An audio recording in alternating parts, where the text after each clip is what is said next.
আজ 12 রবিউল আউয়াল সোমবারের দিনে বাড়াতে এই দোয়াটি 11 বার পড়ুন। গাইবি রিজিক আসবে, দোয়া কবুল হবে, ভাগ্য খুলে যাবে, আশা আকাঙ্ক্ষা পূরণ হবে। রবিউল আউয়াল মাসের 12 তারিখ অত্যন্ত বরকতপূর্ণ একটি দিন, ফজিলতপূর্ণ একটি দিন, মাহাত্ম্যপূর্ণ একটি দিন, তাৎপর্যপূর্ণ একটি দিন।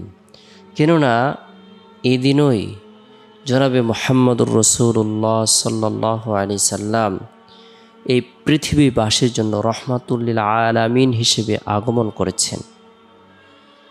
রসুল সাল্লাল্লাহু আলাইহি সাল্লাম রবিউল আউয়াল মাসের 12 তারিখ সোমবারের দিন সুবহ সাদিকের সময় জন্মগ্রহণ করেছেন। রসুলের জন্মটি বিশ্ববাসীর জন্য রহমত, আরবের জন্য রহমত, আজমের জন্য রহমত, মানবের জন্য রহমত, দানবের জন্য রহমত, সারা পৃথিবীর কুল কায়নাতের জন্য রহমত। রসুল্লাহ সাল্লাল্লাহু আলাইহি সাল্লামের জন্মের পূর্বে থেকেই আল্লাহ তাআলা রহমত নাজিল করেছেন। মা আমেনা বর্ণনা করেন, যখন মুহাম্মদ আমার গর্ভে এসে যায় তখন থেকে আমি অলৌকিক অসংখ্য অগণিত ঘটনা অবলোকন করেছি, যা বর্ণনা করে শেষ করা যাবে না।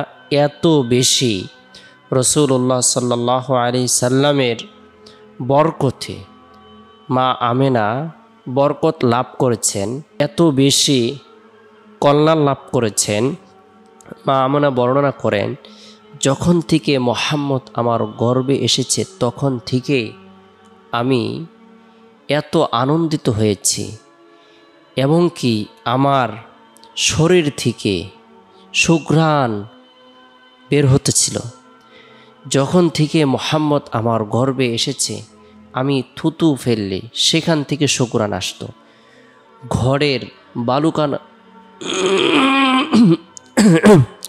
ঘরের বালুগুলো, দেয়াল আমাকে সালাম করত, তারকারাজি আমাকে সালাম করত, সূর্য আমাকে সালাম করত, চন্দ্র আমাকে সালাম করত, এবং কি কূপের পানি পর্যন্ত উপরে ভেসে উঠত।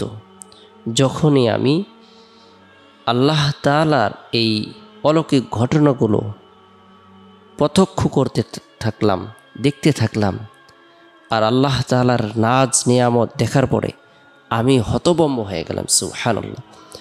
রসুলের জন্মটি পৃথিবীবাসীর জন্য অলৌকিক একটি জন্ম। রহমাতুল্লিল আলামিন এই পৃথিবীতে আগমন করে বিশ্ববাসীকে ইহকালীন সুখ শান্তি আরামায়েশ সফলতার পথ প্রদর্শন করেছেন, পরকালীন চূড়ান্ত সুখ শান্তি আরামায়েশ সফলতার পথ প্রদর্শন করেছেন। রসুল সাল্লাল্লাহু আলাইহি সাল্লামের জন্মের দিনে সোমবারে আমরা প্রত্যেকে আমাদের সময় সুযোগ অনুপাতে নফল ইবাদত বন্দেগী করার জন্য চেষ্টা করব।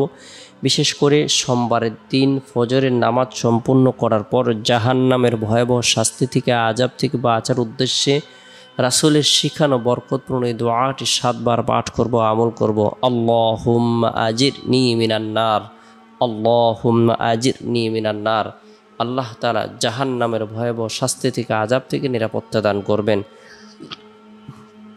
এরপরে সোমবারের দিন জোহরের নামাজ সম্পূর্ণ করার পর নিরিবিলি এক পরিবেশের মধ্যে বসে গুনাহ মাফের উদ্দেশ্যে তওবার নিয়তে 11 বার ইস্তিগফারের আমল করে নেব। আস্তাগফিরুল্লাহ রাব্বি মিন কুল্লি যামবি ওয়া আতুবু ইলাইহি।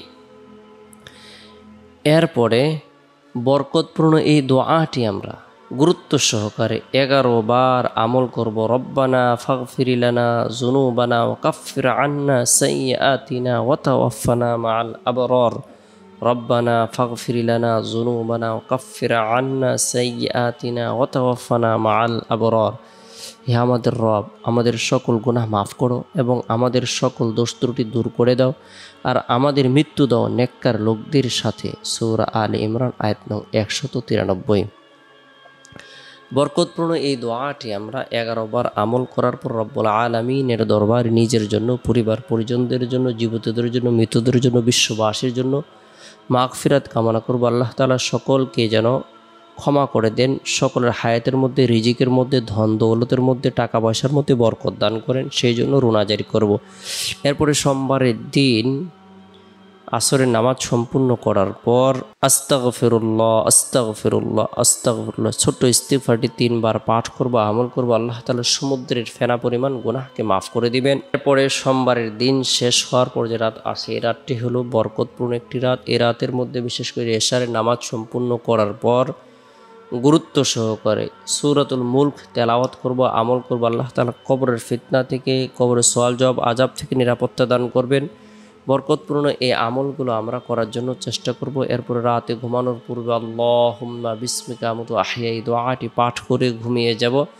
চেষ্টা করব রাতের 1/3 অংশে ঘুম থেকে জাগ্রত হয়ে তাহাজ্জুদের নামাজ পড়ার জন্য। আল্লাহ পাক